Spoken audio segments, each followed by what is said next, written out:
Hey, welcome! So today we are diving into a huge topic. It's a philosophy that promises to make everything hyper-efficient, but somehow, so often, it just ends in total frustration. We're talking about the fascinating and, yeah, pretty controversial world of lean manufacturing. So why does this brilliant idea go so wrong so often? Well, as we're about to see, the answer has way less to do with tools and processes and everything to do with people. Okay, so here's our game plan. First, we're going to look at the incredible promise of lean, what it's supposed to be. We'll peek inside its toolkit. Then we'll get into the messy part, why it fails. After that, we'll uncover the missing piece of the puzzle, the human element. And finally, we'll look at how we can actually rethink all this to get it right. All right, let's start at the beginning with this revolutionary idea that totally took the business world by storm. I mean, why did everybody suddenly want to go lean? I know, it sounds like the setup for a really weird joke, right? But the answer is actually pretty profound. They've all used the exact same powerful philosophy, one designed to make work better, smarter, and way more efficient for everyone involved. So what is lean at its core? It's really all about one simple goal. Give your customer the most value possible using the fewest resources. You do that by hunting down and eliminating every single piece of waste in the process. I mean, on paper, that sounds like an absolute win-win, doesn't it? And you know, the origin of lean wasn't cooked up in some corporate boardroom. It started with a son, Sakichi Toyota, who watched his mother work herself to exhaustion on a manual loom. So he invented an automatic one that did something brilliant. It stopped automatically if a thread broke. This idea of building a human touch, a kind of judgment, right into the machine, that's called Jidoka, and it became the absolute heart of the entire Toyota system. Okay, so these 5 principles are basically the instruction manual for lean thinking. It all starts with one question: what does the customer actually value? From there, you map out the entire process, the value stream, to see where the real work happens. The goal is to make that work flow without any interruptions, based on what the customer is asking for. That's the pull. And finally, you just never stop trying to get better. You relentlessly hunt down and eliminate muda, which is the Japanese word for waste. Okay, enough with the theory. Let's get practical and see how this whole philosophy actually gets put into action. It's time to open up the Lean Toolkit and see what's inside. One of the first tools you almost always see is 5S. Now, this is way more than just hiding up your desk. It's a system for organizing a workspace so that problems, like inefficiencies or safety hazards, literally have nowhere to hide. They become super obvious. You can see the logic right here. You sort everything, straighten it, shine it, standardize how you do things, and then you sustain it. It's a simple, repeatable process, and it's powerful. Companies like Harley-Davidson have literally used this exact system as the foundation for stabilizing their entire production process. Now this next tool, Kaizen, this is where things get really interesting. It means continuous improvement. But here's the magic part. It involves everyone. The whole philosophy is that the best ideas for improvement don't come from the managers. They come from the people who are actually doing the work, day in and day out. Kaizen is all about empowering them. And wow, the results can be just staggering. This stuff is not just for making cars. I mean, look at FedEx. They cut over 11,000 man-hours from a single maintenance check. Nike uses it to manage waste across almost 800 factories.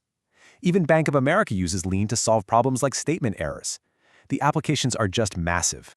So with all these amazing success stories, you'd think lean is some kind of magic bullet, right?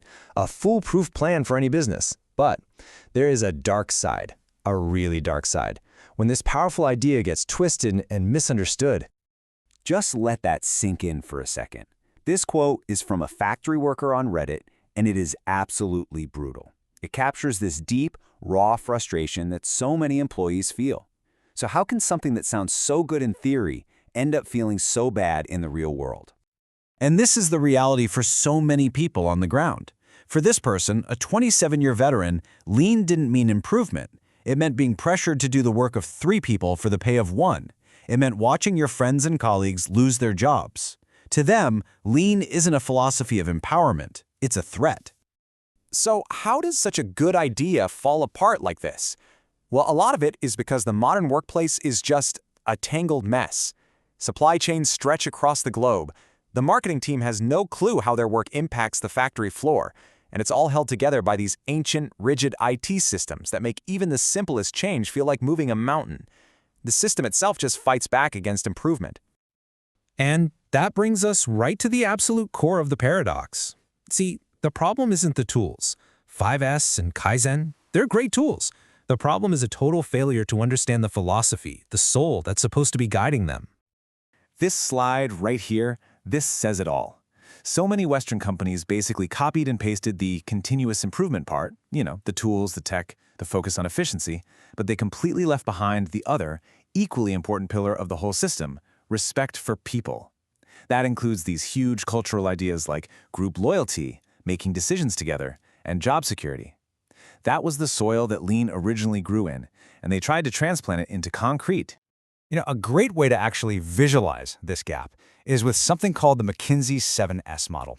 It's a classic framework that just breaks down any organization into 7 key interconnected parts.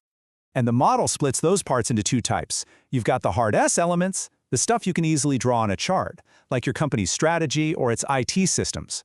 But then look at the soft S elements, the human stuff, shared values, skills, staff. That's actually the majority. And that is exactly where failed Lean projects fall apart. They focus all their energy on the hard systems and completely ignore the people.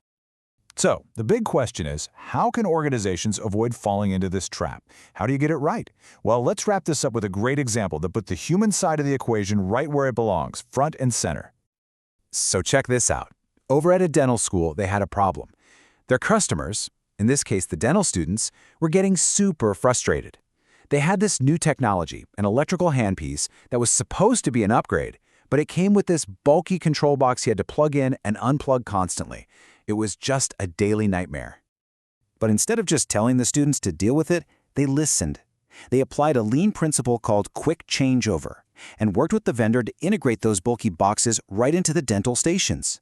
And just like that, this simple change focused 100% on the user's frustration, eliminated all that waste, and slashed the setup times by up to 50%. And in the end, it really all comes down to this. The tools don't fail, the philosophy itself doesn't fail. What fails is leadership that isn't truly deeply committed to the people-first side of the vision. They just see Lean as a fancy new way to cut costs, not as a way to empower their team. And that leaves us with this one central question. Based on everything we've looked at today, the answer seems to be, it has to be both. But here's the catch. You absolutely cannot have the process improvement without first having the philosophy of empowering people. The real challenge of Lean isn't learning a new tool, it's building a culture of respect from the ground up.